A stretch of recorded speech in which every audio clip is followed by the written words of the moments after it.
and welcome to the Annie Cafe podcast, the Pokemon edition.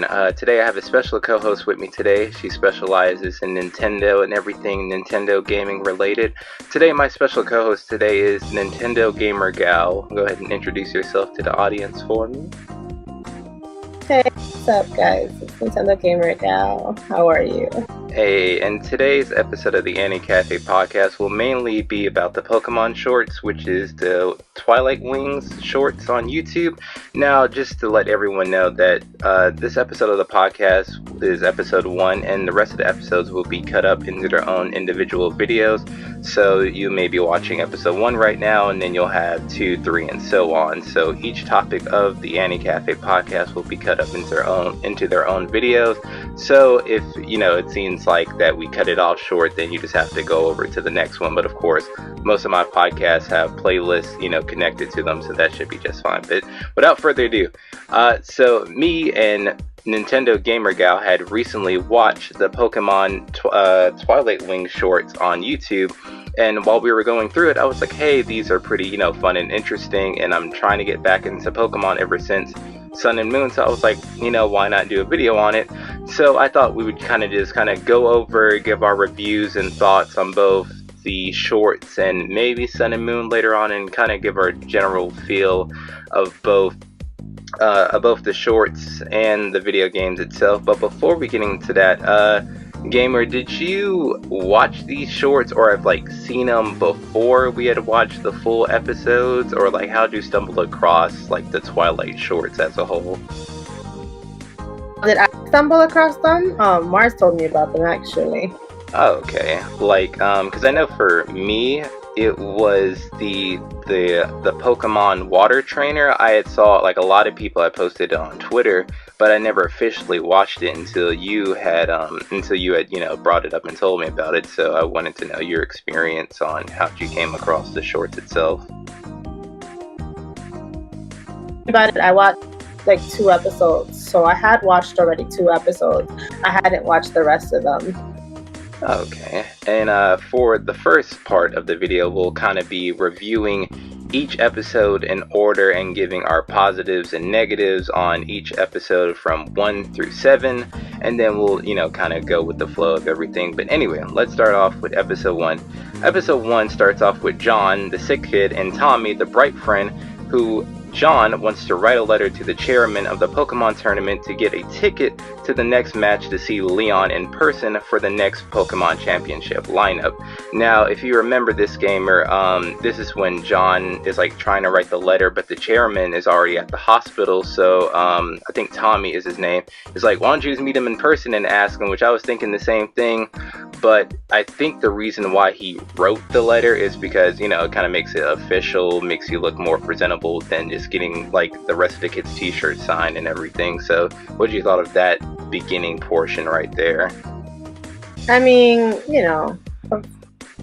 I guess they wanted to make it more elaborate than it had to be. I'm thinking the same thing. He could have just told him hey, can I get a ticket to your next show? Yeah, I think that was a good way to go about it, because just in a realistic setting, he would have probably been saying probably not, kid. A lot of people try to get into those tournaments, so I think having it handwritten with the drawing of Leon with the Charizard on the front made it look there was passion put into that, writing, what I'm saying? There was passion in that letter. It wasn't just no fan mail. He really, looks up to Leon at that moment in time.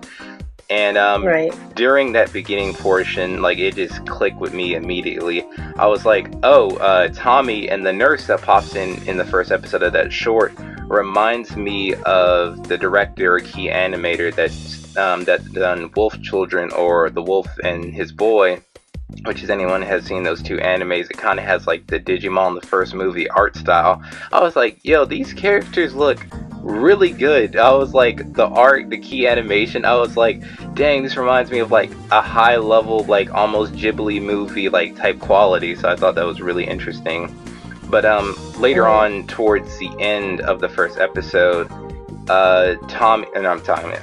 John almost misses the chairman completely until the Corviknight swings around, and they show a flashback of Leon and Charizard, like really bonding heavily together, and of course the Corbinite bonds with the kid that almost misses the chairman.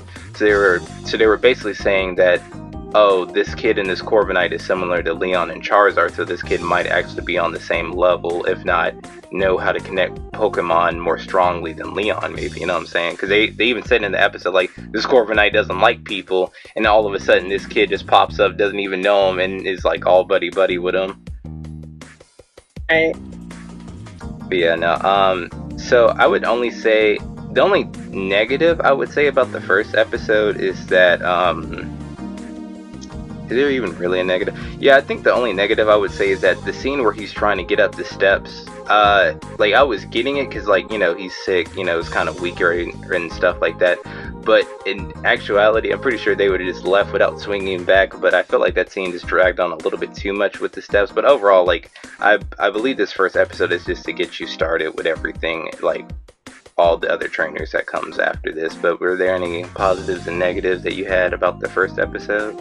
So I was thinking of the same thing when he's running up the stairs. I'm like, yo, Buddy would not have made it to the chairman in time if the chairman took the elevator and got on the Corviknight taxi and took off. I was like, there's no way Buddy running up the stairs would have made it. I mean, they don't tell you what floor he's on, but I'm like, yo, you ain't gonna make that. Like, there's no way. There's no realistic way that he left at the same time the chairman did at the elevator, and him being sickly made it up to see the Corviknight fly away. Like, that, I thought that was dumb, but that's just me. Yeah, and he was very, when he saw him flying away, he was very casual about it. He was like, well, I guess I just missed my opportunity. Like, I don't know, like, I don't know if I was expecting to see him cry or anything like that, but he was definitely just like, just another day. Like, what you mean? Like, that was like your whole life chance right there, and then you just casually like, that's fine. Like, I don't know, it's very strange sequence of events towards the end before the Corviknight swung around. But yeah, that was episode 2, or episode 1, I'm sorry. Episode 2 is what we're about to get to, and that is training Bae. After losing to Leon, Bae pushes herself too hard and ends up trapped in a cave and realizes that her Pokemon health and strength escapes her way throughout the rocks and actually ends up on another part of the island. Now, episode 2, I'm not gonna lie, is probably the lowest on the tier list, just because it just seems like a training montage without any dialogue or conversations. It's more of just like visuals, like, you know, this is, you know, what our animation team is working on, this is how far we're like pushing ourselves and how like passionate we are. But other than that, episode 2 doesn't really bring too much. So I wanted to know your take on Bae and the training scene with I think they're rock type Pokemon. To me, it flushes out the character. I mean, yeah, you don't need the conversation between, because she's not really talking to her Pokemon, but it flushes her out as a character to see that, you know, that she's willing to train to be stronger, to be better, to train with her Pokemon. Like, most trainers train their Pokemon, but she's training with her Pokemon, unlike the way that most of them are doing. So I feel like it flushes out her as a gym leader, her as a character, even if you don't have the dialogue. I didn't get the same feeling that you did over that scene. I thought, you know, it, like, if we're talking about like her training, like, she literally was taking hits from her Pokemon. Like, most trainers don't train like that. Yeah, that's why I'm glad I brought you on this episode, because, you know, it's with these type of shorts or episodes, they're very subjective, and a lot of people, you know, take away different stuff from it. Like you were saying, for me, I didn't take much from it because there wasn't much conversation, but you have a different outlook on it, so I'm glad you were able to give your opinion and, you know, a different insight on, you know, a different way of looking at it. Right. Was there any negatives for episode 2 for the training one for you? Rather, would it be the cave scene or before that section? I mean, if we're talking about the episode complete, I'm like, yo, first of all, they didn't show them really get out of the cave properly. Like, how you go from holding up the rocks. You're like holding them up so they don't cave you in to like being outside. Like there was no like pushing the rocks out of the way, and then the guy coming in at the end. You're like, yo, how did you know I was gonna be exactly here? You left me off in the desert, and then I'm in like this foresty area, and you know how to find me. Like I was like, Yeah, because I don't know about that. he even said it at the end of the short. He's like, how'd you end up on this side of the island? I was like, where would you even think to pop up on this side for if it's so like secretive, you know? Exactly.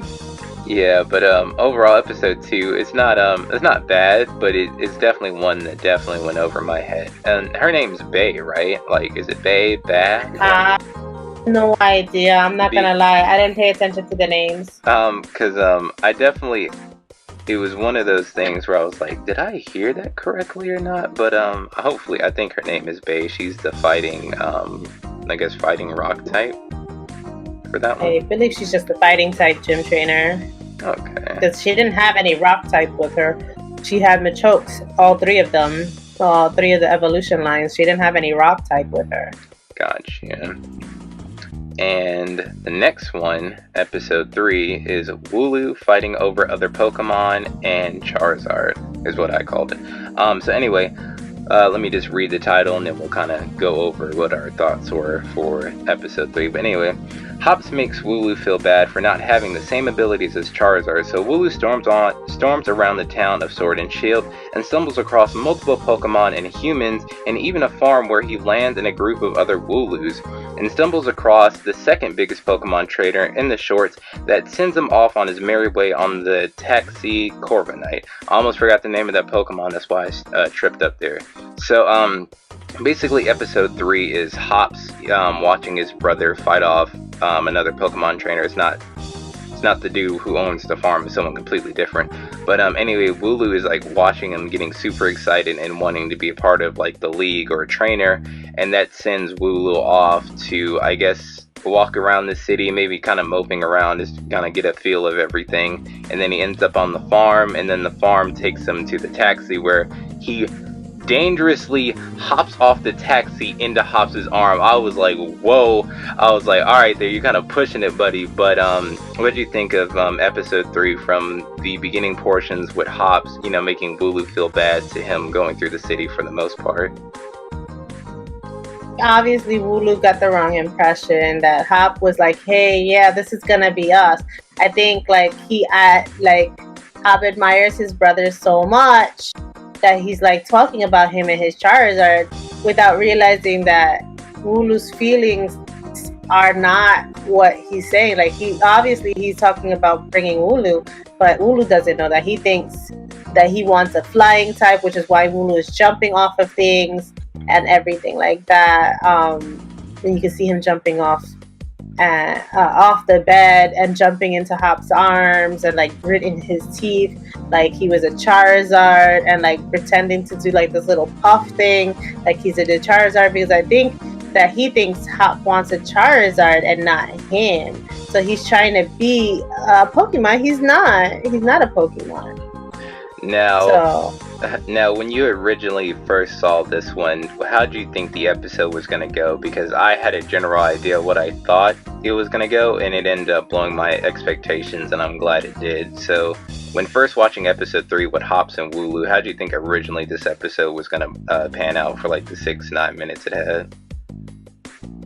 I don't think that I had any feeling of which direction it would go. So, like, I can't speak on that because I didn't have any like, oh, this should go this way or this is probably going to go this way. I obviously didn't expect it to go the way it did, but I don't know that I had an actual opinion on which way it was going. So I really can't speak to that. Okay. Now, this is where I come in with my big ass opinions.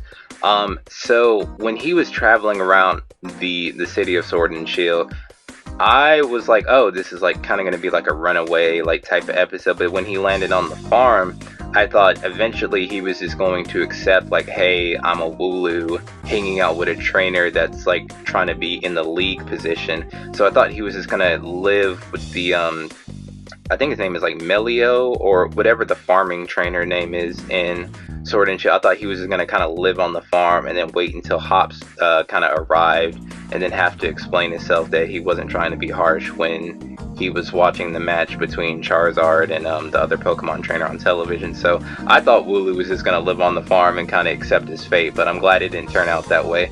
And I always enjoy when shows or like episodes like seed expectations like past the viewer. It's one of those things where I think I'm a pretty smart individual for the most part, so a lot of stuff I think I've already seen, but when it comes to this, it's like it blew my expectations out the window so far that it came up with its own story in a unique way, and I'm glad it did that, because I thought it was going to be a generic, oh, he's just going to be a regular Wooloo until Hop shows up, then everything's all good and dandy, and I'm glad they didn't do that. Right. But so far, when it comes to negatives on, when it comes to negatives to episode 3, I really don't have one. I think the only negatives I do have is that I don't understand him going around the city, because he goes to wanting to pick fights and then getting scared from humans and then jumping off the cliff. I mean, I get the jumping off the cliff part because he wants to be a Charizard, but I don't understand the town scene. That part, like, I couldn't really wrap my head around.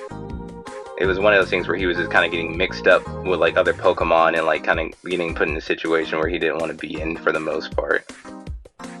I feel like when he was walking around the town, you could see that he was looking at the interactions between the other trainers and their Pokemon. Like, I feel like at that point when he was walking around the town, he still thought that his trainer didn't want him. His trainer wanted a Charizard. So he's looking at how happy these trainers are with their own Pokemon. And yeah, some of them were freaking him out, but like for me, that's what I got out to see. That he was just looking at how happy each Pokemon was with their trainer, and that he wasn't feeling that same connection at that time because he was thinking that Hop wanted Charizard or some stronger Pokemon that he wasn't. Okay, I can definitely see that now. I will also say too, before we move on to the 4th episode, when Wooloo was like trying to be a Charizard at the beginning, I didn't understand it at first, but when he did it again at the end, when Hops had finally grabbed him, I was like, oh, I get, like, because it was one of those things where like in the show, like they say like a trainer is like attached to their Pokemon, so I was like, oh, that's kind of like, I don't like his facial, like, because Pokemon can't talk. So their facial expressions, like, they're trying to explain what they're expressing with their emotions. So when he did it again, I was like, oh, he's pulling the Charizard, like, type joke, which I thought was pretty funny. Right. So I like towards the end, you got a feel of, like, who Wooloo is as, like, both as a character and a Pokemon towards the beginning and end of that section. Kind of like with the flashback between Leon and Charizard and the Sick Kid and Corviknight. Like, you get a general idea of like what these characters and Pokemon are towards the end of these shorts. Right. Going on to episode 4, which is the water type trainer. After losing to Melio, Vanessa contemplates on which is more important, being a model or becoming the best Pokemon water trainer after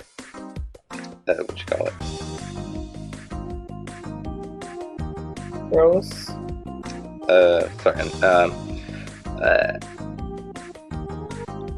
Anyway, skip that part. Anyway, after her modeling session, she then goes back to the assistant of the chairman and says that she will both become a Pokemon trainer and a model no matter what it takes. So this is in a lot of cases people's favorite episode is episode 4, where she's kind of like contemplating or like conflicted on like which one should I spend my more time on, being a model or a Pokemon trainer.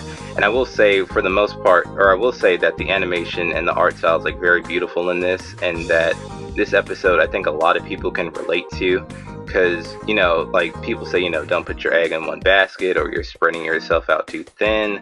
So like I feel like for a lot of people this is like a really good episode to either like start off with or to like really get invested in for the most part. And not to mention, before I pass it on to you, not to mention, I think episode 4 shows that the Pokemon trainers in these shorts are more than just trainers, like they're actual characters. Like you get to see their like what goes on outside of them training outside of training Pokemon. Like you get to see their real life experience and what they do on their like daytimes or like their times off and stuff like that. So what do you think about the beginning portions, or your thoughts on episode 4? So episode 4, I think, might be my favorite. We'll go over all of them, but I really think 4 was my favorite in the fact that, because Chairman Rose goes up to her and says, "Hey, I noticed your modeling career is looking better than your actual work on the field. That you're struggling on the field, and like it's making her put into question her self-worth. Like she wasn't questioning it before he did. You know what I mean? So like the whole episode of her like, oh wait, which should I do? I kind of like modeling, but I also I want to be this gym trainer, the gym leader here. Like I don't understand. Like, so I mean, I like that she took it on her own. Like, she went back and she was like, no, I'm going to do both, and I'm going to do both very well. Like, it's not one or the other for me. It's both. This is me. I'm a whole person, and my whole person has multiple things that I like. I don't just have to like one and be good at one. I can be good at multiples, and that I like that, because everybody expects everybody to be just good at one thing, and it's fine if you're good at one thing, but like if you could be good at multiple things, that's great too. Like you don't have to just be good at one thing, or just stick with one thing that you're good at. If you're good at a lot of things, be a lot of things, So that's why I think for me it did strike a chord in that aspect where but it was like she wasn't questioning it before he did. So that's my thing. And I feel like he did it to push her to like, hey, look, you're practicing on one more than the other. I want you to be strong in both. But like the way it came off is like, hey, you might want to do modeling because your gym leader is slacking, is how it came off. But I think with the end, how it showed off what he said at the end to her was like, oh yeah, see, this is what I wanted from you. I wanted you to be strong for both, not just one. But like that's not how we took it in the first half. Right. Yeah, definitely interpretation with that one. But no, like I really like episode 4. Episode 4 would probably be my second favorite, like if we're like listing wise, but we'll get to that at another time. But I definitely could relate when she goes to the flashback with the fish. And she's like, oh, did you get picked on or bullied? And she was like, become strong, and one day could I ride on your back? And it kind of like somewhat symbolized like what she was going through at that time to implies to the Pokemon, where if you don't give up, you become this beautiful thing you always really wanted to work hard for. So I feel like that was also like a motivation for her in that episode as well. Right. There are no negatives for episode 4. I think episode 4 fucking killed it for the most part.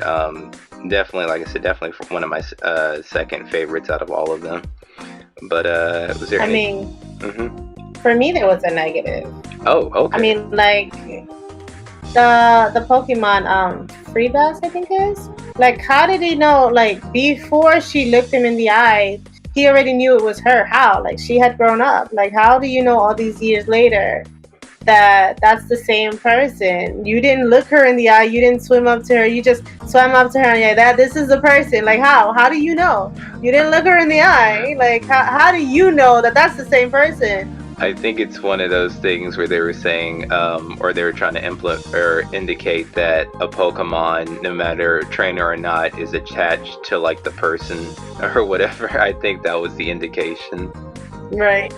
Yeah, like they have. I mean, that's not what I got. I was like, how do you know it's the same person? Like, that was the only negative I got from that scene. I was like, hey, you don't know that that's the same person. You think that's the same person, but you don't know. Yeah, I think they were saying that spiritual connection and that bond when she was a kid traveled over till now, and he just had that sense like this is the one that pushed me to get this far, which I think was maybe the point of it. Okay. I didn't get that, but that's just me. It's all about in the heart, the spirit, man. You got to be attached to your Pokemon as one, I think is what they say. But episode 5, like granted, we're gonna go back to listings, but this I can relate to this one so badly. Episode 5 is about the assistant. It starts off with a flashback scene where she's starting out, and I think she's trying to figure out the mechanics or mega evolutions. Is it mega evolutions or is it called something else? Did I get that term correct? It's not mega evolutions in this thing. It's Gigantamax or Gigantamaxing. So there's two of them. There's I can have the other one is Gigantamaxing, though, for sure. There's two different ones. Gotcha. Yeah, she's trying to figure out Gigantamaxing in the flashback, and then it comes over to modern day, where she's kind of like taking the business on her own until she meets up with the chairman, and then they're driving on the Corviknight taxi, and then the driver does what I do. I got the terms mixed up. I said, what did I say? Gigantamax? What did I say at first? Because I got my terminology mixed up. Gigantamaxing. I can't pronounce it. I wish I could pronounce it. I think it's Gigantamaxing, but I could be saying it way off, so nobody at me. Yeah, anyway, the driver does what I do, and I got my terminology mixed up, and she like goes into detail between the two forms, between when they're really big and Sword and Shield, and the other terminology, which I can't think of on the top of my head like that. Gigantamaxing. Yeah, there you go. But yeah, and like I said, she basically hammers down on the taxi driver, and the chairman's kind of just laughing because she's so passionate about the work that she's put in to get this far. But anyway, with that, wrapping up with the episode, the reason why I love this one so much, because I could relate to this on a personal level, because I've always had someone told me, if you're going to do something, make sure you're the best at it. And that's what kind of the assistant does, where she's kind of taking on the business on her own, so that way the chairman doesn't have to like waste his time. You know, he can do other important stuff. And then when she does meet up with him, it's kind of like he wants the conversation and like their moments to be on a personal level, but it's like for her it's strictly business, because like you can't slack off, or you can't get, you know, close to someone that's higher up than you. Not to mention how her whole staff and everyone looks up to her and things like that as well. Like I really I can appreciate and relate to, because like you have so much weight on your shoulders that you don't have time to slack off or to like get personal, because you know you don't want to be seen as the weak link, or you know, someone that's just a filler character. You know, you want to be the best, and you want to be damn near good at your job, if not perfect. You know what I mean? Right. But, you know, I heavily relate to episode 5, just like the character, the scenes, just to show that like if you're gonna do something, you damn near will be perfect at it. Like I fucking love episode 5. But would you take away from the scene? Sorry to take the spotlight on you there. I mean, I didn't like it too much this episode. I mean, I did, like, I understood her passion, but like I saw it in a different way. I feel like she more complimented the chairman than anything else, because he's such a loose end kind of guy, like willy-nilly, and she's like the one who scheduled this and scheduled that, and this needs to be done when this needs to be done. So, and I feel like he needs that, because he does stuff off the cuff, which is great. And then he's personality, where she doesn't really have a personality. I mean, she has personality, but like she can't, like nobody, it seems like nobody can relate to her but the chairman, who understands the kind of like her passion about the work, where like we see where the taxi driver didn't give a crud about the difference between Gigantamaxing and Gigantamaxing, and she's like, no, Gigantamaxing is when they change the form, they don't look the same, blah blah blah.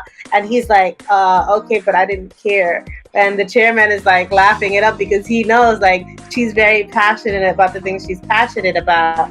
Like I don't think he would have just not sweated off or whatever. You don't understand the terminology, where she's like, no, this is what the difference is. So I get it, but it's like, it wasn't my favorite episode. I'll tell you that for sure. Oh yeah, no, I can definitely see it from that way. Also, like before the episode had closed out, they had went back to the flashback one more time with her and the chairman, and she kind of had like a rush or like a spark, where her hard work or her dedication like was shown to him, so like he understood her from like that perspective, and she kind of got like the recognition where, all the time and effort she was putting into it actually was being shown to the person she was working so hard for. It's kind of like when famous people say, like, I don't want fame, I want recognition. It's basically saying, like, I don't want to be famous, I just want my work to be seen by a lot of people, if that makes sense. Right. But yeah, and I definitely could really relate to that. And I feel like that's another thing about Pokemon. Was it Twilight Wings? I think Twilight Wings. Twilight Wings, yeah. Is that a lot of people could take at least one thing from each episode, if not, or is able to relate to one of these things, from each episode itself. But definitely one of my personal favorites out of the 7. Next one is episode 6, Moonlight. Is when Tommy gets released from the hospital without getting a chance to apologize to John, so he meets up with the ghost Pokemon trainer to try to get a ticket, so they sneak back into the hospital to basically, for him to apologize. And that's kind of what the whole episode is about. They don't even get a ticket, it's kind of like this, reuniting between friends since he got released, and he kind of said some stuff that he regret. I don't really have much to say about this episode other than this one wasn't really for me personally, but it was cool to see the ghost type trainer. But other than that, that's kind of it, and I had a few laughs at the end when the ghost Pokemon showed up. But what was your interpretation on episode 6, Moonlight? I mean, I kind of like this one a little bit. I like that you see that not all the gym trainers are like erg strong and everything like that, because this guy, he's so meek and he doesn't want anybody to talk to him. He's so comfortable with just the ghosts around him that he's not comfortable even talking to kids his own age. He's super uncomfortable. He's hiding behind his ghosts. His ghosts are trying to scare away people to protect him because the ghosts know that he's not comfortable around people. So I thought, to see his relationship with the ghosts, how the ghosts protect him because they know he's shy and he doesn't want to talk. And even throughout the whole scenes where he's talking, when he's interacting with Tommy, is it? I forget his name. Even Tommy. When he's interacting with him, he's not really interacting with him so much because he's still pretty shy. And I like that he still can give him advice, but he's like, oh, why don't you do it? Why do I have to fix your problem? Why don't you fix your problem? So even though he's a meek and shy little ghost trainer and he's not as tough and rumple as all the other gym trainers, I thought for me that was nice to see. Not all gym trainers are comfortable in their own skin, but he's also still a kid in the episode at the end of the day, so there's that too. Yeah, the ghost type trainer definitely showed itself to be one of my favorites in this episode. Not to say that Tommy and John aren't great. It's just that, Tommy, basically explains in the episode, you're really reckless, but when you have your mindset on something, you really go for it. And, I thought that was, pretty unique and, definitely a good learning lesson for, this type of series. But it was very nice to see the ghost type Pokemon trainer have a personality and show a side of himself that you don't kind of really get in the video games and probably the anime later on when it gets to him, hopefully. But definitely I guess I could say my positive or the takeaway I took from it was seeing a side of the ghost type trainer that I would never got a chance to see before, and kind of stepping up and showing Tommy and John that hey, if you have a problem, kind of solve it out on your own. Don't kind of rely on other people for that type of stuff. Exactly. Yeah, and then we go to the final episode, episode 7, which is called Sky, which is the final one where John gets a chance to meet Leon and he goes to the Pokemon tournament, and that he finally gets a chance to be in the arena. But before that point, all the Pokemon trainers, have a camera up to their face explaining, what type of trainer Leon is, how strong, what does he go through, what is his routine regiments. And then we kind of get a gist of both, Leon as a character and what the other trainers think of Leon at the same time. Right. So did you have, before we get to the grand finale of this episode, do you have any thoughts on the beginning portions where all the trainers are kind of interacting with the interview, and both kind of Leon preparing before the match starts on the rocky hill when he sees all the Corviknight taxis fly away? I mean, I don't know that I paid too much attention to what they were saying, to be honest, because it was flashing so fast that I didn't get to hear what they were saying. I mean, obviously they were talking about him, but didn't get the gist of what was going on in the beginning episodes. So there's that.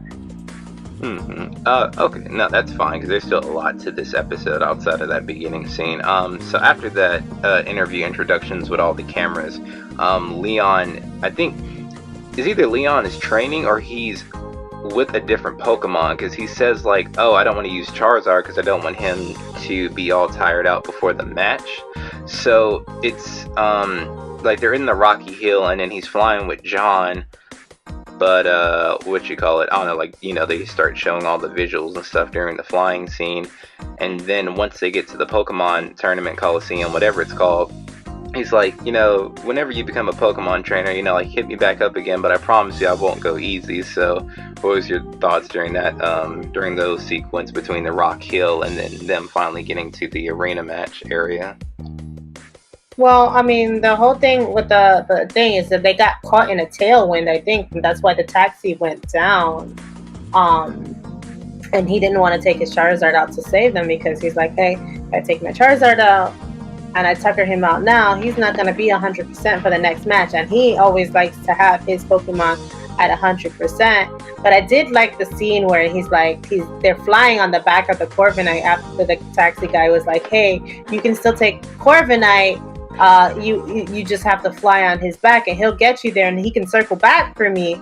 But I like the scene where he's like, hey, are you afraid? And John was like, no, I'm not afraid. He's like, all right, let's do this, Corviknight. And then Corviknight just soars all reckless, and they just holding on, and it like shows that both of them really trust this Pokemon that they don't really know, but like they both have trust in Pokemon, whereas most people would have been like, no, I don't think so. Also, that was my takeaway from the scene. Also, I like the scene where Leon he either taps or he whispers into Corviknight's ear. He's like, come on, I know you can go faster than that, right? And then like the Corviknight really kicks in and like starts going full throttle. Right. But then after that sequence, they then get to the tournament, and then like I probably mentioned this before, but he talks to John one more time. He's like, whenever you become a Pokemon trainer, let's battle one day, but I promise you I won't go easy on you. I don't go easy on any of my battles. And then, he sees, them Gigantamaxing and like really going all out, and then that's when the spark kicks in, where I'm sure John wants to become a Pokemon trainer, let alone be as good, if not better, than Leon, which, kind of gives a different perspective of what does it mean to be a Pokemon trainer, because we'll get into it now, but I think John's interpretation and his motives of being a Pokemon trainer are a lot better than Ash at this point nowadays, where you're seeing someone that's so amazing that you're seeing someone so amazing that you want to be as good as him, whereas Ash kind of just takes things on the chin as they come and go. Whereas I feel like this is more of a motivation for someone to be a Pokemon trainer than like watching the original animes at this current point in time.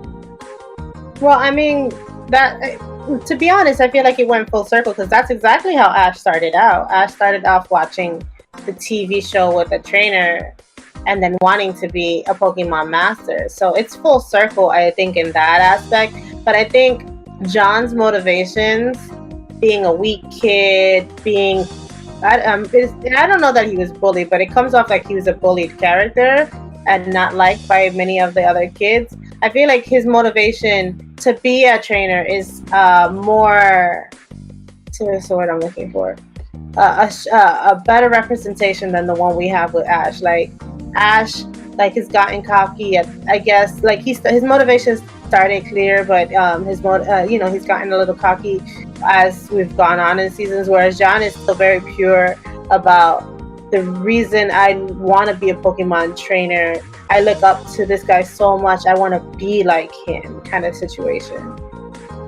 Yeah, and when it comes to episode 7, almost said now. When it comes to episode 7, was there any negatives that you had for the last one?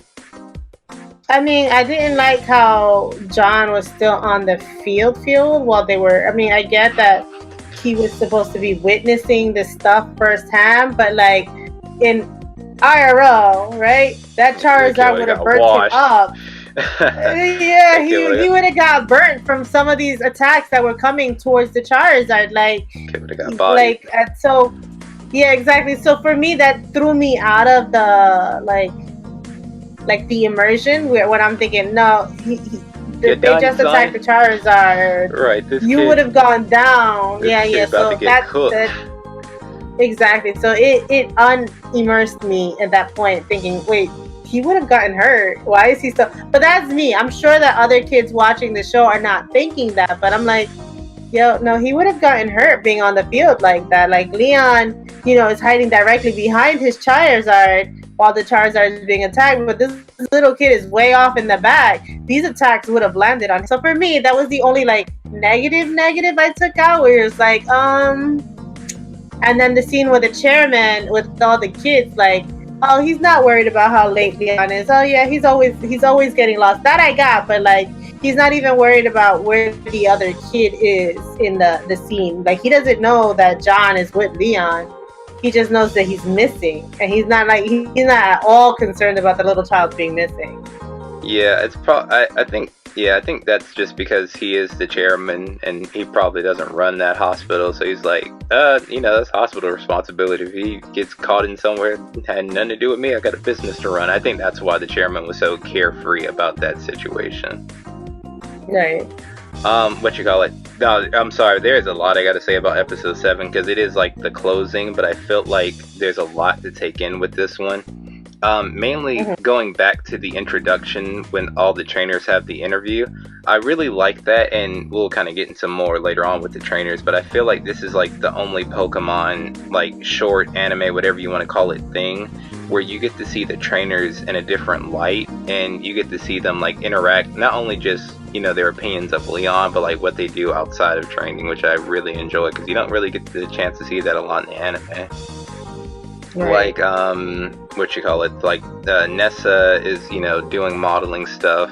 The mother's chilling out, the Pokemon mother, I forget her name, is like chilling out at the cafe. The old lady's like in her like $1 million mansion or something. The ghost type looks like he's about to get into a match. Like there's always like there's these like subtle details in the shorts that like give you an indication like what these characters or trainers like to do on their free time, which I really enjoy. I forget what Bay does in that one, but yeah, it's just like I love. Bay is the one training with the macho. Oh, okay, in episode 7 in the finale. Oh well, not in the finale. I don't know what she's doing in the finale. Oh, okay, yeah, but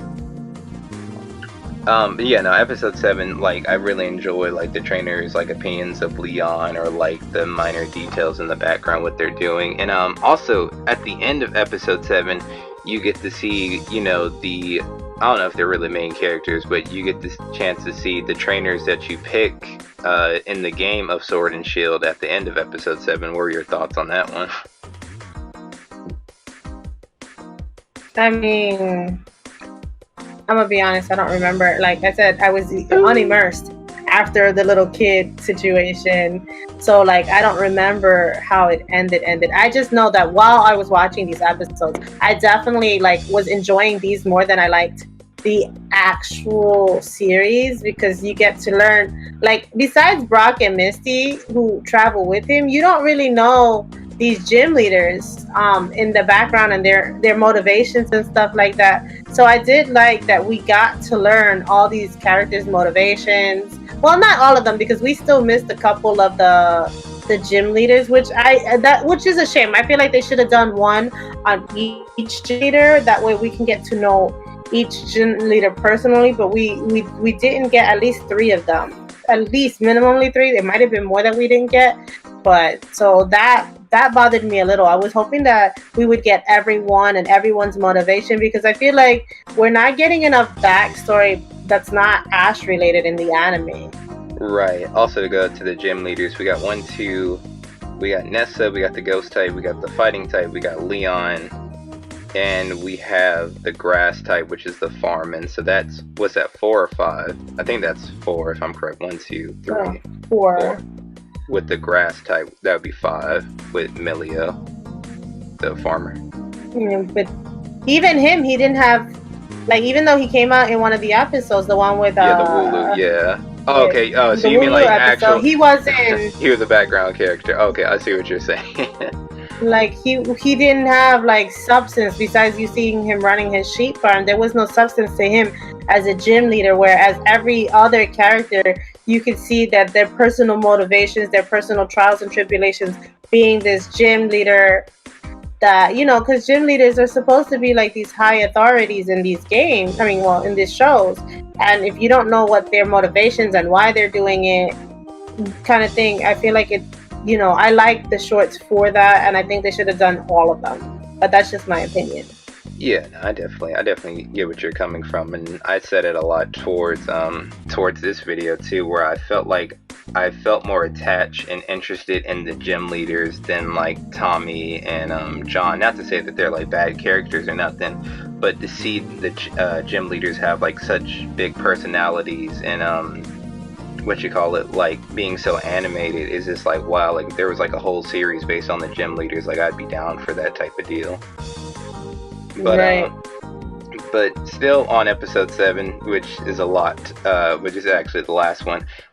There was a preview in episode 6 where Leon like receives a letter in the elevator with the chairman, and he's like, "Oh, do I really look like this?" Like receiving the letter from John, and my original interpretation, or probably the original like concept for that, was him like hanging out or just, you know, doing his daily activities before training. And I was like, wow, I would really like to see that. Not to say that, you know, the final product of episode 7 is bad, but I think that concept alone of seeing like what is Leon like daily, you know, regimen, like what does man eat for breakfast type of deal, is like is he Cinnamon Toast Crunch or is he a freak and eat Captain Crunch? You know what I'm saying? Like like just seeing more of Leon. Or Yeah, no, like we didn't get to see his motivation. yeah, like cause this man's like the biggest trainer, or like the best trainer in the Gala region, I think it's called. So it's just like, Right. like what is this man's like speech pattern? Like, is he just always this cheerful guy, or like does he have a little like oomph to him? Like, can he like roast your ass if need be type of deal? But now I definitely would like to know what the original concept was for episode 7, because during like at the end of each episode they always give you a preview of the next one. So episode 6 was a preview of episode 7 of them in the elevator, and of course that probably got scrapped for certain reasons. So I would definitely like to see Leon during that scene, or just how he talks with certain people at some point in time, which we'll get to eventually towards the end of this video. So now that we have the episodes and orders out the way, or that we reviewed them in order out the way, and now we're going to list our favorites from 1 through 7. I guess, yeah, basically pretty much just listing them from like 7 all the way up. So did you want me to steer the wheel on this one, or talk about? Yeah, you do yours first, because I don't like know the episodes offhand in order. So I mean, I know we definitely just discussed them all, but you're probably gonna have to like, oh, this is episode this, and then I can put them in order. Actually, while you're talking, I'll be putting them in order on a list right now. Okay, ahead, I'm ready. Yeah, I can definitely do that. So since there's 7 episodes, the bottom one for me would be the ghost one, which I believe actually have them pulled up. So my least favorite one would be Moonlight, which is the ghost Pokemon trainer, just because I felt like the reason why Moonlight would be number 7, because I feel like the trainer in that one took more of the wheel or control of that episode than John and Tommy were supposed to, because at that point in time you kind of got a general consensus of these characters' personality. So it's like, why do you need to not really reintroduce, but why do you need to reiterate their character traits if we already know one's very passionate and the other one is like, you know, very I wouldn't say smart, because they're both smart characters, but they're very realistic with the situations they're put in. But episode 6, or Moonlight, would definitely be 7. Number 6 would be training. Number 6 would be the Bay episode with the rock scene, just because like I said, I'm a person that likes to talk and get a feel of things when you're talking to me, and I felt like with that one I couldn't get much interpretation of everything as a whole was going on. So the training one with Bay is definitely number 6. Number 5 would be the one with Wooloo. Very standard, day of the life of Pokemon and the townspeople. That would be number 5. No, I'm sorry, did I do something wrong? Is everything okay? Yeah. Oh, okay. Number 4 would be episode 1. I really liked episode 1, but I felt like it's like for you to get started. So the 4 ranking for that one, it kind of just feels appropriate for me, just because it's giving you a feel of the new characters and how the world is introduced in Sun and Moon in the Galar region. So episode number 4, the 4th spot on the tier listing is episode 1 for me. Number 3 would be episode 7, the finale. While I did like the finale, I don't think it was as good as the next 2 I'm about to list off. The finale did a great job of showing, why people look up to Leon and why John wants to be a gym leader, and that's pretty much it. But the finale is definitely number 3 on my list, just because you don't really get much from that. And again, as I said previously, I felt more enticed and attached to the gym leaders in the beginning of that interview than I did anything else from the finale. So episode 7 is number 3 on my list. Number 2 is the water type trainer. I think her name is Nessa. Nessa's number 2. I really like Nessa. Nessa was actually number 1 Nessa was number 1 before I saw the one after this episode, which I'll get to. Nessa's really good. I like her as a character. I like what she does outside of training Pokemon, which is again like the key point I keep pointing at on this, which they did a really good job. That it shows that these Pokemon trainers are more than just trainers. They're almost like real life people that do daily activities, that do stuff outside of just wanting to be the best, like no one ever was type beat. So like I like that she models and that she has a personality, and that no matter what, she was not going to just be some one trick pony. Like she was going to do both at the end of the day. That she was like, no matter how hard it is, I'm going to do this shit to the T to the dot, and I'm going to do them both very well as much as I can. So the water Nessa's episode is definitely my second favorite, and my number 1 favorite, as I stated, obviously was episode 5, the assistant of the chairman. Episode 5 being my number 1, because like I said before, I very much live to the notion that if you're going to do something, you're going to be the best at it.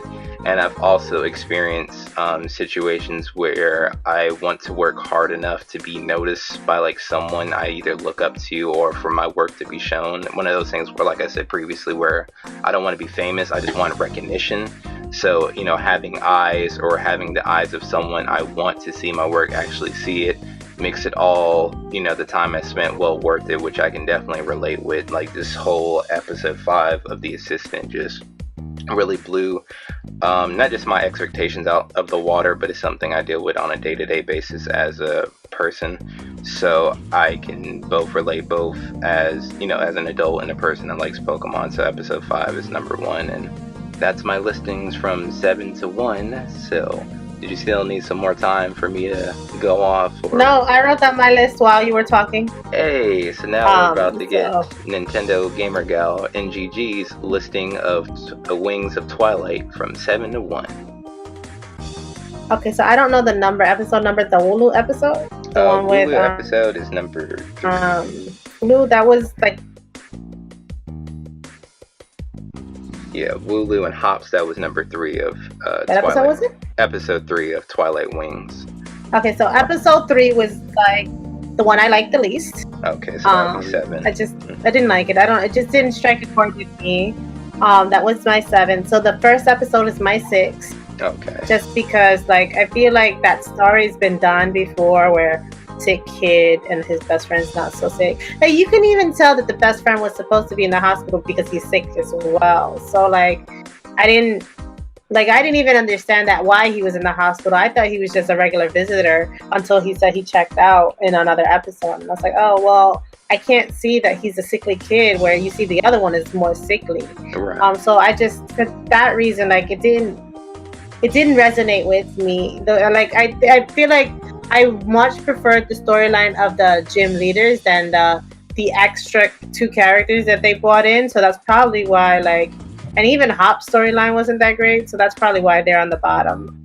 And then number 5 for me was the final episode. And I think, like I said, because of the immersion thing, it broke me out of the immersion. I know it was supposed to be the thing that wrapped it all up, but it wasn't even my favorite, thing. I feel like you didn't even see Leon's motivation for, like, besides him wanting to help the kid out and resonating with what this kid was, like what he was to what this kid was now.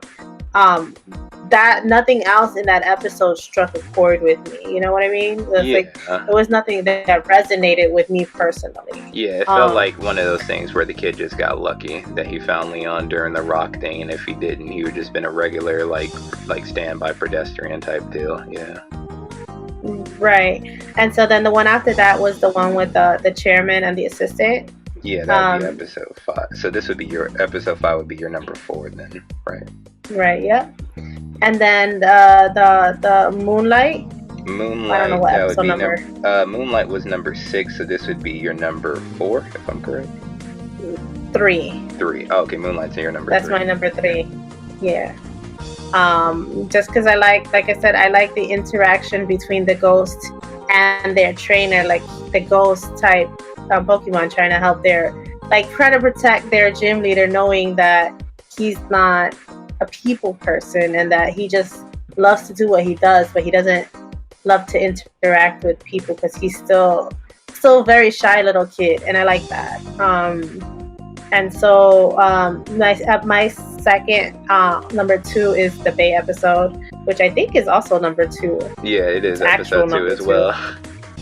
So just because, like I said, I really, really liked the interaction she had with her Pokemon. Like, she trained with them. She didn't just train them. She trained with them. So she was training her mind, her body, as well as training her Pokemons. And like, you can see that the Pokemon didn't want to fight her, but they wanted to help her train.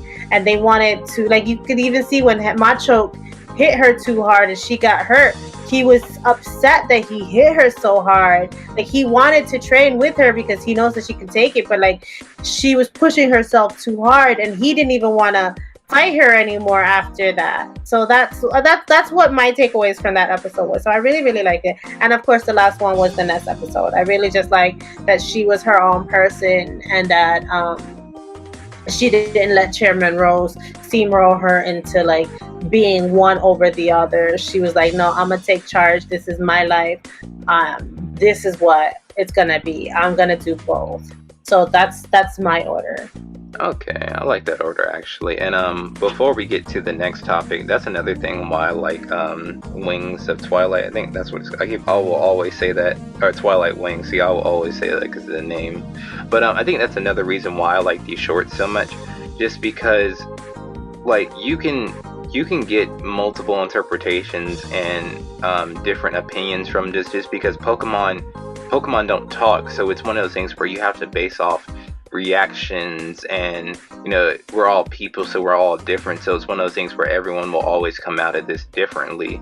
And that's why I think I like this so much, because while you can understand and relate to the trainers, when it comes to the Pokemon, I feel like everyone will always have a different outtake when it comes to that, which is why I like this so much, because that's what makes us people, is because we all go through ways of life differently. So like I said, one of the reasons why I wanted to do this, because everyone will always have their interpretations and come out of these shorts and even this episode of the podcast in a different light and in a different manner, depending on the person and how you watch these. So that's why I really like these shorts for the most part. But moving on to the next topic, a topic I've listed. Now, granted, I send it to you on Discord, and I know it's a lot, but I wanted to know who are your favorite Pokemon trainers in the Sword and Shield video game.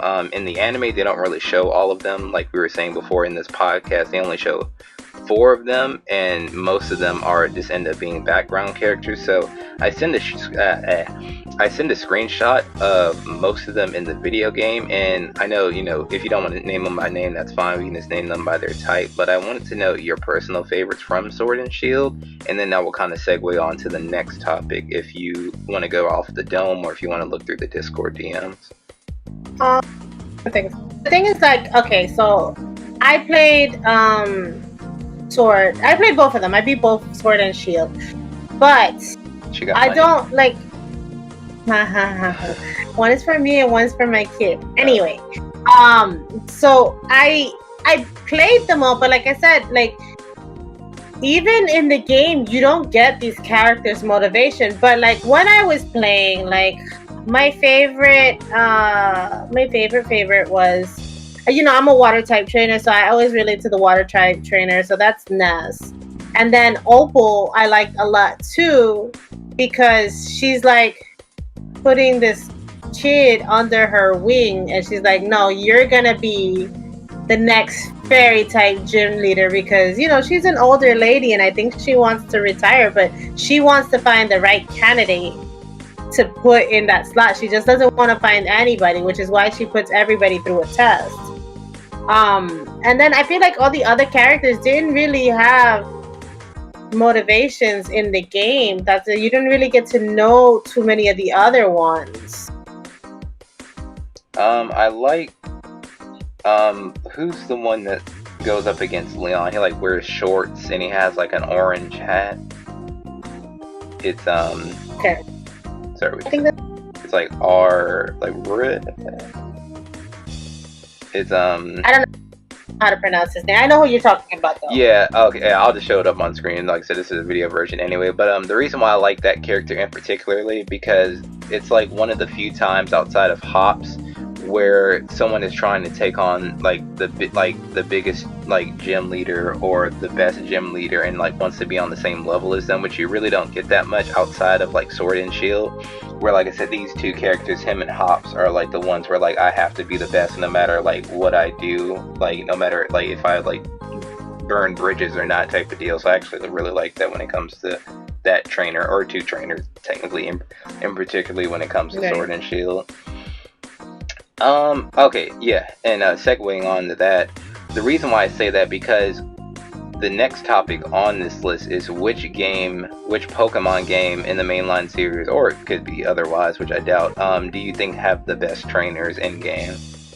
So we're talking like from Red and Blue to like X and Y, Sun and Moon, Sword and Shield, Ruby and Sapphire. Like which game, in your opinion, think had the best trainers, rather be personality, design-wise, Pokemon-wise, just trainer as a whole, like general opinion?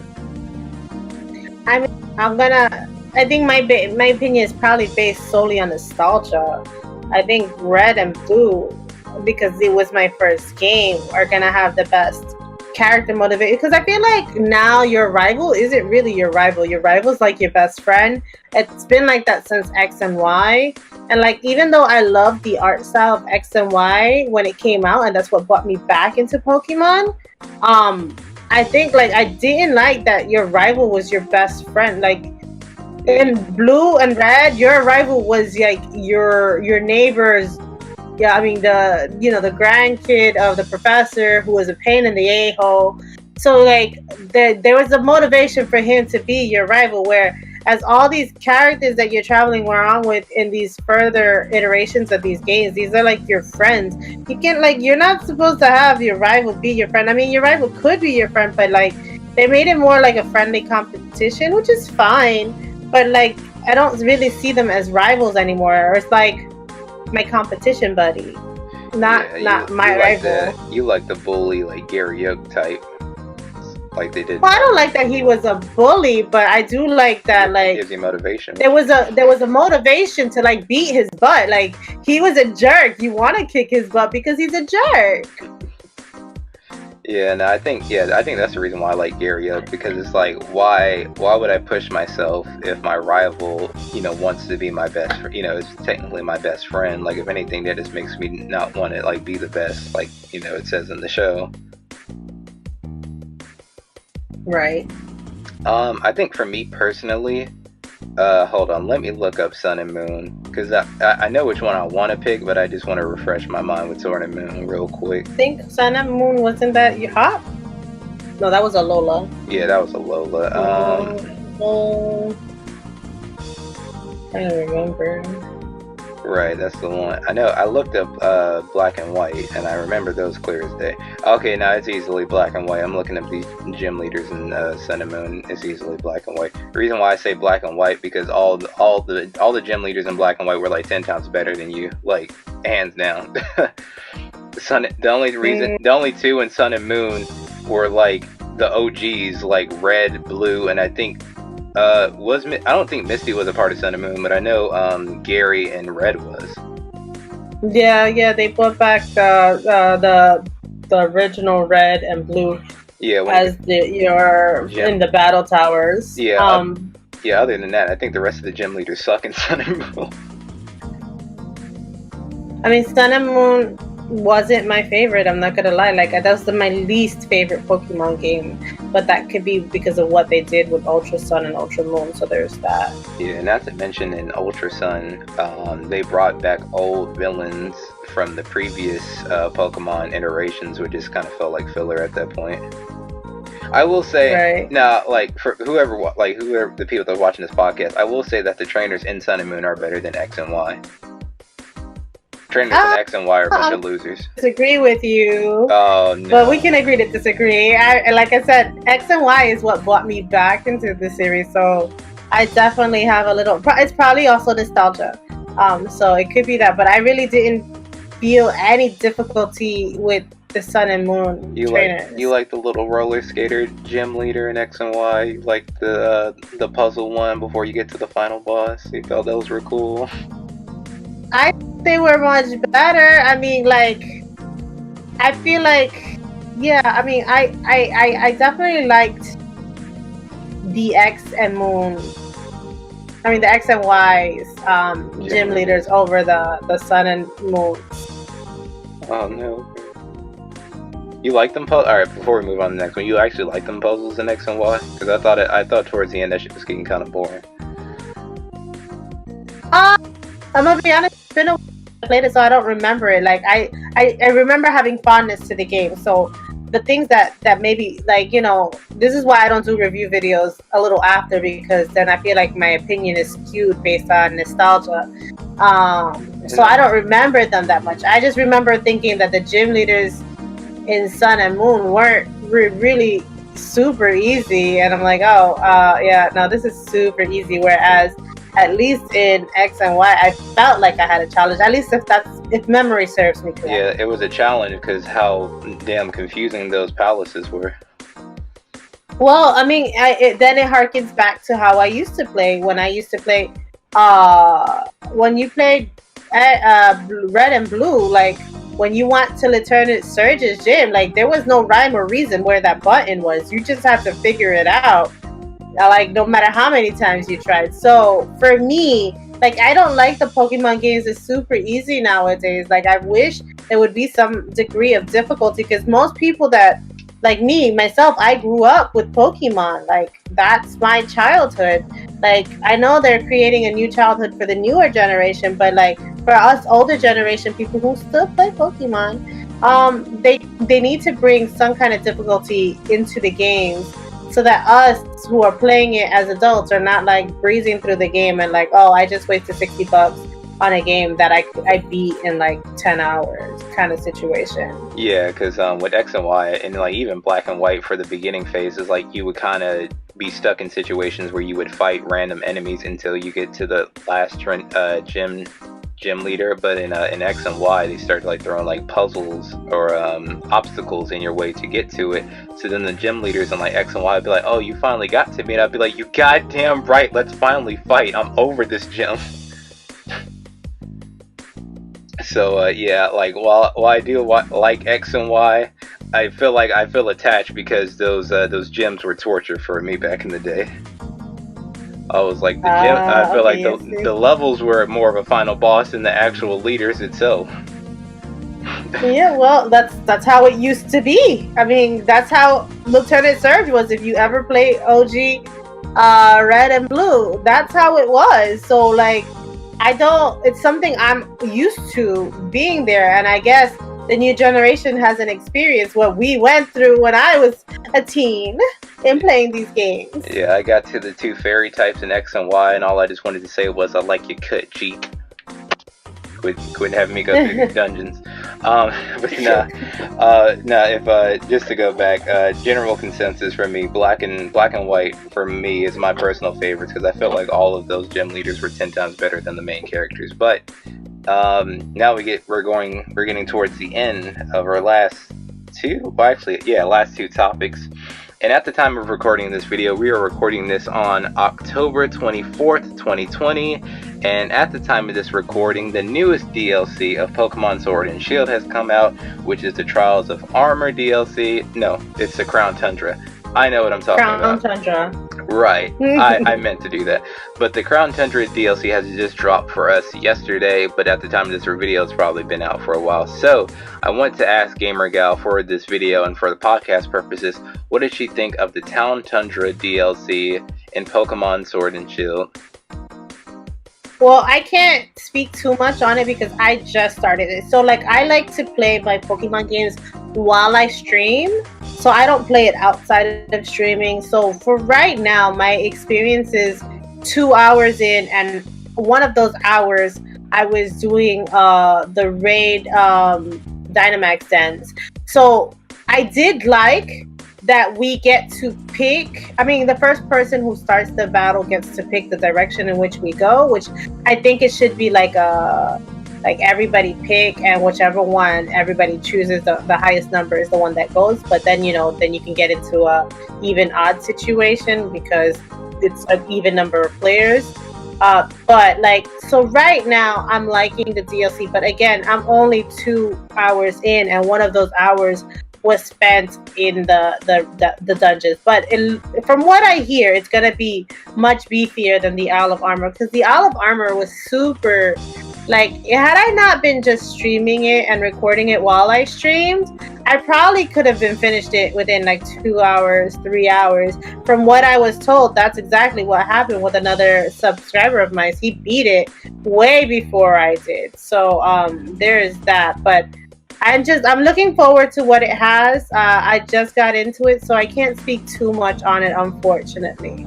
Oh, no, it's fine. Like, it's one of those, like you were saying, like, this is one of those, like, first impression things. And, like, the DLC just dropped yesterday, so I wanted to know your first impressions on the Trials of Armor, it's called, correctly? No, Crown Tundra. Crown Tundra. I mean, I didn't like so far, I'm not liking the 2 characters that they put up as the main storyline plot point characters. I think the little girl is a little... That's his daughter, I mean, I think she's meant to be a brat. Yeah, she's meant to be a brat, but like, I'm like, yo, if that was my child, get over yourself kind of situation like that. Like, I already got annoyed with the characters. The dad being over, like, that was a little like weird. I'm like, yo, why do you, I mean, besides wanting to hang out with your children a lot, why are you on top of your daughter like that? That is like really weird interaction between those 2 characters. And I'm like, yo, I don't know that I want to continue playing this game. And with the Crown Tundra, I got it right correctly? Right, Crown Tundra? Right, I got it right. I would say the second DLC to be on the safe side. With the second DLC, did you run... You're breaking in and out. Oh, okay. With the second DLC, did you run into any like rare Pokemon? Not, I shouldn't say rare like shiny, but did you run into Pokemon that weren't in the base game so far in like your 2-hour session? Yeah, I mean, the first Pokemon I picked up wasn't in the other game. So yeah, I'm running into, and then the end of the raid battles is the boss. Like, there's one at the end. There's one legendary at the end. So obviously, I'm running into Pokemon that I haven't run into before. But again, I just, to be honest, I finished my stream at my base camp, and I just got there. So like, that's like, literally you can get there within a half an hour. But because I was streaming it and I was playing with people, I didn't. Like, I'm sure this experience would go faster if I wasn't streaming it and playing with people, but I just enjoy playing with everybody. So for me, I like that. That's how I experience these kind of games, where it's fun to experience it with other people. Okay, yeah, no, I can definitely get with that. And were there any, or do you have any short like positives and negatives for the second DLC before we get to? Do you like it more than the first one, or do you think they're pretty similar? I guess I should say. I mean, I can't base it. I haven't spent enough time. I mean, I could tell you what I thought about the first DLC, but I haven't spent enough time with the second one to like really like. My first impression is like the characters are annoying. That's about all I can give you with that. Okay, now there's nothing wrong with that, and the reason why I mentioned that, while it got me some time to prep up, is because the Pokemon, what's the shorts called again? Twilight Wings, right? Am I correct?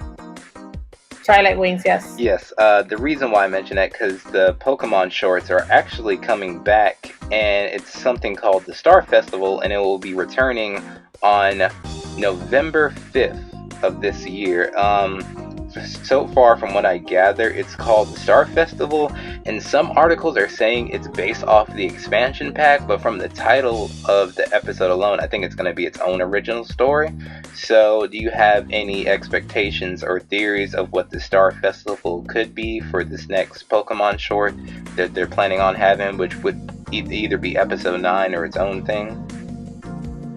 I feel like they're definitely going to be based on the DLC islands, like the Isle of Armor.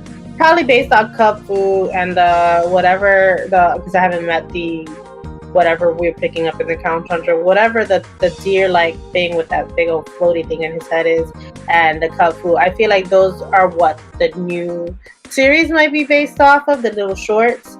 Mm-hmm. Hopefully, because the picture is like showing like a coliseum almost, so like I'm very conflicted and wanted to know your opinions on what this one could be for. I've never actually seen the picture. You want to pick it up, put it up for me so I can see what I'm looking at? I already did.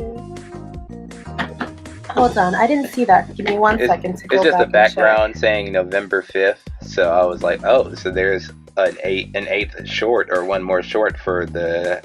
Okay, I see what you're showing me. It didn't look like anything special. Ooh. The lights in the background. So for me, I thought that was just a regular plain background thing. No, girl, that's when the short coming out. Didn't know. But you said you're thinking it's going to be based off the DLCs or expansion packs that are being released. Yeah, I think it's going to be based off the DLCs. Alright, before we go, I just have one more topic and opinion one more topic for you and suggestion for the podcast topic. So, during the time of this video, in November, there will be a bundle, like some type of package where you can pick up Pokemon Sword and Shield and you'll be able to get all the DLC with it, which probably some extra stuff whenever it does release in November. But during that time when they released that, there was a Pokemon Direct that happened that had a music video, which I'm not going to play because of copyright reasons, but I wanted to know your thoughts, like visually, on that music video, because it had a lot of older series mixed in with it, and I wanted to know like what in that video piqued your interest, what you noticed, what you liked and disliked, and just overall your thoughts of the gotcha music video that Pokemon did for that Direct. I'm gonna be honest, like I was watching it and I could see some of the thing is I missed Black and White complete, so I could tell there were characters in there that I didn't recognize. I'm sleep. And then a lot of No, I said I'm sleep. How can you sleep on Black and White? Go on. Well, okay, because I stopped. I remember I picked back up at X and Y. I stopped at I think Alpha and Ruby, or OG Alpha and Ruby on the Game Boy Advance. So, like, there were characters I didn't recognize in the thing. I mean, I could tell that they were trying to tie all of the shows together in that music video. But for me, it was like, I could have done without it. Like, it wasn't anything special for me. I get fans probably were excited for it. But, like, Okay. It could have been that I had to like mute it while I was doing my reaction video to it, so it wasn't more of a nuisance than anything else for me, and that could be what sullied my experience of it. Maybe if I wasn't recording it and having to edit it out, knowing I had to edit that out, maybe I would have had a different reaction. But because of the way I watched it, maybe that's what it was. Okay, no, there's nothing wrong with that. We always, as YouTubers and content creators, we're always, trying to, make content while also dealing with the struggles of like content ID and claims and stuff like that. So I can understand how that can spoil your experience, and also not able to see because they go by them pretty quickly. So I don't blame you when it comes to seeing like missing out stuff on like Black and White and maybe even Sun and Moon on that aspect. So they try to cram everything into the small music video, so I don't blame you for that. But I will say, as our very last topic, I'm not sure how much opinionated are you on this, but I wanted to know, after playing Sun and Moon, do you have like any high expectations for the next Pokemon game, or is there anything you want to see from the next one when it comes to Game Freak, or the next iteration when it comes to the next Nintendo system in the near future? So, same I wanted to see since the very beginning. I want them to iterate. Alright, so like what I want and what is going to happen are two very different things. Because Game Freak doesn't like to put the same mechanics in any game. So like that's why you're like you got Gigantamaxing instead of Megas. Why you have this versus that. Like they don't put the same mechanics in every game to force you to play each game and be its own unique experience, and I get that. But my whole thing is like, I want these worlds to converge. Like, I thought when we got the Switch version that all of the Pokemon were going to be there. We were going to have a world map. We were going to be able to go from region to region to region, like you did in Silver and Gold, where you were able to go to the Kanto region and the Johto region. And I thought that they were going to finally, that we're on a Switch platform, that they had a better processor to work with, that we were going to be able to go to each different region, and it just never happened. And that frustrated me because I was like, they did it for Johto and they did it for Kanto. Why can't we do it with a beefier system? And then I would love to see the National Dex come back. I don't like that they removed the National Dex complete, because that was a frustration for most fans. Like, even Sun and Moon, which was on weaker hardware, got all the Pokemon. Like, I don't understand why they're removing them. The whole purpose of Pokemon is got to catch them all. You can't catch them all if they're not all there. Well, no, you can catch them all when you buy an expansion pass, that's why. No, well, I mean, even in the expansion pass, I haven't finished the expansion pack, so don't take my word for it. I don't think all the Pokemon are there. I think there's still Pokemon missing. So I would like the whole Pokédex to come back. The National Dex needs to return. Like that needs to be a thing that doesn't return. I thought, like, you know how you can hear Pikachu and Eevee's voice? I thought they were also going to voice all of these Pokemon. I want to see a harder mode, like, I like even the Nuzlocke modes that they have on thing, like, give us a way to make those modes in the game so that people don't have to, like, people are playing these games to make them harder because these games are so dang easy. Give us a hard mode, or give us those Nuzlocke modes so that people can put them in there. So those are the kinds of things I want to see out of the next ones. That we're gonna get them? No. Those are the things I would like. Right, because Game Freak, as much people, because Game Freak at the end of the day is still a company, so they have to cut corners and make DLCs and try to drag cut on corners. The game. They're making so much money, they don't have to cut these corners that they're cutting. They just want to make more because they're lazy. So they don't. Yeah, they're being lazy about it because they try to say, oh, we didn't use the same animation, but they definitely use the same structure in all these games. I'm like, yo, the structure didn't change. You didn't change very much. You didn't even add much to the storyline. It's the same storyline from Red and Blue. You're going through the gym, trying to, something's gonna happen to end the world, and you gotta stop it. Like, nothing changes in the storyline. So give us a different storyline or something. Like, it's the same storyline repeated. So why are you taking away stuff if you're gonna repeat the same kind of storyline with different things happening, but the same thing storyline? I don't understand Game Freak when it comes to this. It's like, this is why I didn't even want to pick up, like, after Ultra Sun and Ultra Moon, where it was just Sun and Moon with DLC, and then I bought that game 4 times, same game 4 times. I was pissed. I was like, I was done. I was so almost done with this series. And then what they did with the DLC, releasing the DLC as a separate cartridge. Like, had I known they were gonna release, I would have just picked up one copy and then bought the one with the DLC, and then maybe even sold the original one and got the second one that the DLC. Because I do like to own my games complete physical with the DLC included. But like, I already got both these games, and it makes no sense for me to rebuy the games again to get the DLC that I already purchased the DLC for. Like, so dumb.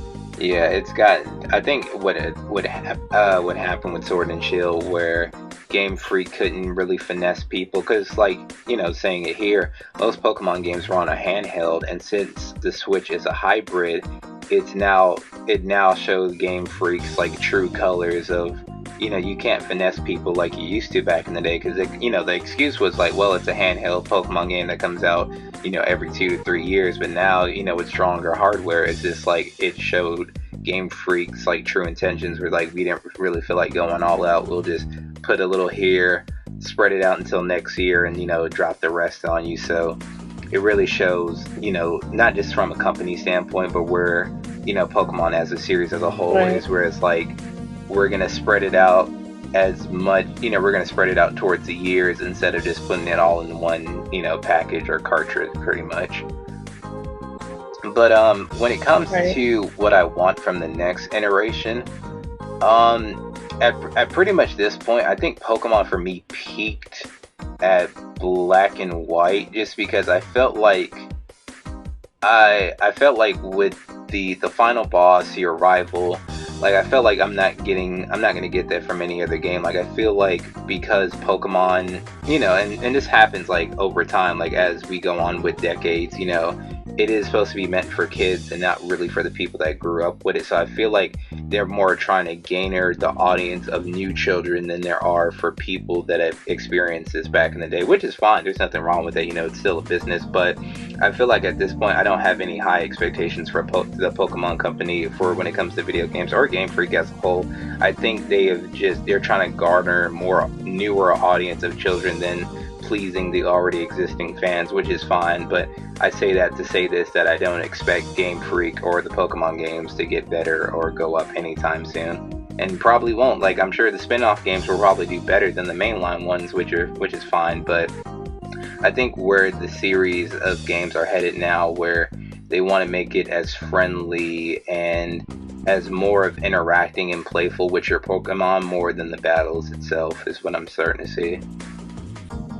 Right. I think, to be honest, I think they did a survey, and I think the people that own the Pokemons the most are the adults and not the children. So, like, if your fan base is still the old fan base, and I know you're trying to, that's why I said add the difficulty mode, then you can appeal to all your audiences. Mm-hmm. Yeah, and it's just like, I wish those surveys, actually, transferred over to the companies, but like I said, for company standpoints, it's like before we wrap this up, for a company, like a lot of these big corporations, there's like, if we get a child audience, they were able to stretch that out more for a wide, like worldwide, like with Fortnite or anything else that you find, kids enjoy. They're able to get that word out quicker than an older audience. But the only problem is that how long are you able to keep that child audience, entertained for before they just drop it and go to something else? So it's like, that's the problems that these companies deal with. It's like you want it fast food, you want it quick and fast, whereas I'm trying to enjoy a meal and I want to enjoy, I want it for it to last as long as possible. Right. But, yeah, that's how I'm just constantly just seeing Game Freak and the Pokemon games, is that they're just kind of fast food at this moment in time.